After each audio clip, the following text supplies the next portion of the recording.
Tervuren. Nous sommes ici aux Pays-Bas, dans le plus grand hôpital pour phoques d'Europe. Je m'appelle Stella Villanueva et je travaille ici en tant que vétérinaire. Ici, nous avons deux espèces de phoques qui résident sur nos côtes. Le phoque commun, ou phoque veau marin, avec environ 8000 individus, et le phoque gris avec approximativement 3500 individus. Donc, ce sont les deux espèces que nous réhabilitons ici principalement au centre.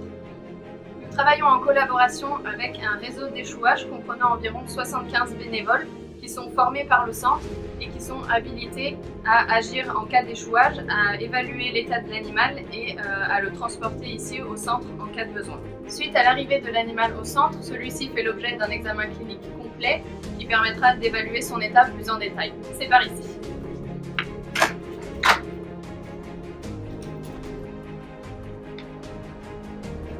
Nous sommes ici dans la salle d'admission, étape indispensable dès l'arrivée d'un nouvel animal. Plusieurs paramètres sont évalués, comme le poids, la température, le sexe de l'animal.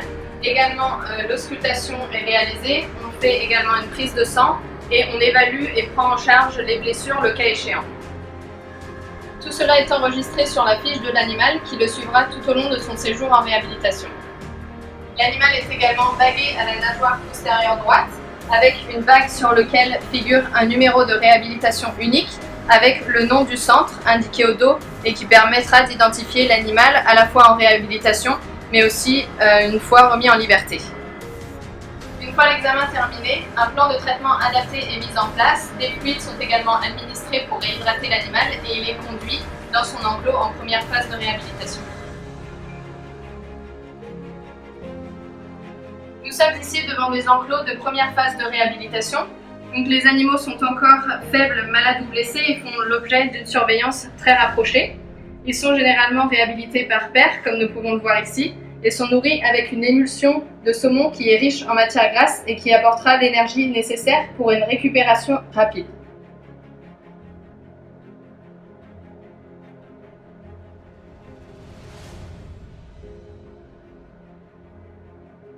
Une fois l'animal stabilisé, il passe donc en seconde phase de réhabilitation. Les enclos de phase 2 sont de plus grands bassins où les animaux sont généralement réhabilités par groupe. Donc à ce stade, ils ont déjà commencé à se nourrir de poissons entiers. Nous avons des animaux qui sont déjà autonomes et qui se nourrissent seuls et d'autres animaux qui ont encore besoin d'être nourris par contention et gavage ou alors en proposant le poisson en face de l'animal.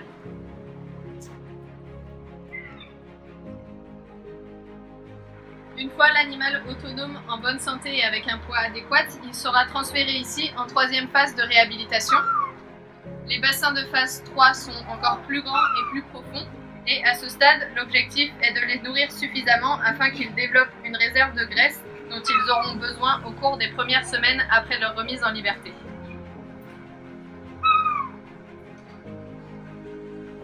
En tant que vétérinaire, mon rôle est bien sûr d'assurer que tous les animaux admis en réhabilitation soient remis d'aplomb avant de retrouver leur liberté.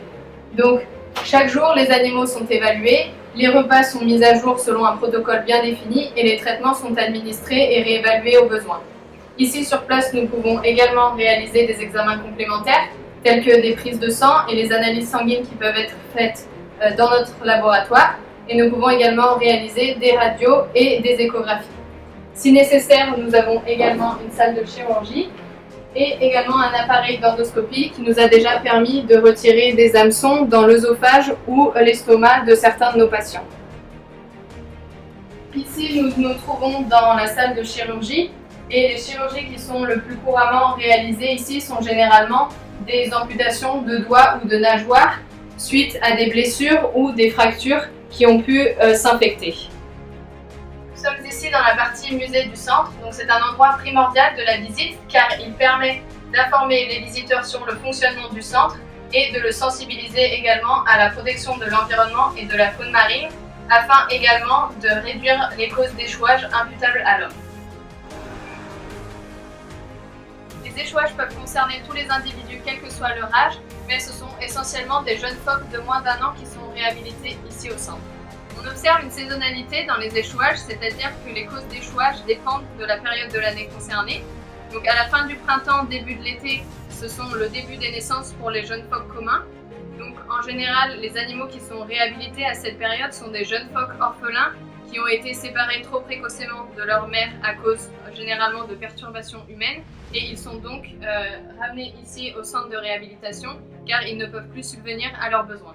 En ce qui concerne les phoques gris, la saison des naissances a elle lieu début décembre, donc en général, les jeunes phoques gris orphelins seront eux réhabilités en hiver. À partir d'août et jusqu'à avril, nous avons un autre type de patients, ce sont les phoques parasités. Ce sont généralement des jeunes phoques qui ont été récemment sevrés et qui sont âgés de 3 mois à 1 an environ, et ils se nourrissent de poissons parasités dont les larves migrent jusqu'aux poumons. Les phoques qui sont atteints souffrent donc de problèmes respiratoires qui les empêchent de chasser et de se nourrir à leur faim. Et bien sûr, tout au long de l'année, nous pouvons admettre en réhabilitation des individus qui ont été blessés, comme nous pouvons le voir ici, l'exemple d'un animal qui a été pris dans un filet de pêche. Le centre est également impliqué dans de nombreux projets de recherche, dont certains travaux sont exposés ici.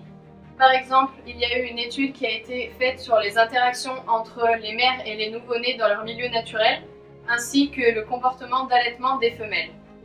Ces études ont permis de proposer une nouvelle conduite à tenir concernant l'admission en réhabilitation des bébés phoques communs, en augmentant le temps d'observation des individus dans leur milieu naturel afin de ne pas admettre en réhabilitation des animaux qui n'en auraient pas besoin. Ceci n'est qu'un exemple, mais de nombreux projets de recherche sont en cours, couvrant de nombreux domaines différents. L'objectif principal du centre est bien sûr de relâcher les animaux dans leur milieu naturel, mais encore faut-il que ce milieu soit sain pour les animaux qui y retournent. D'où le slogan du centre qui est « Happy Seal in a Healthy Sea » qui signifie donc « phoque heureux dans une mer saine ». Le centre est donc également impliqué dans la protection de l'environnement et organise de nombreux nettoyages de plages. Cette partie du musée où nous nous trouvons actuellement permet également de sensibiliser et d'éduquer le public à la protection de l'environnement.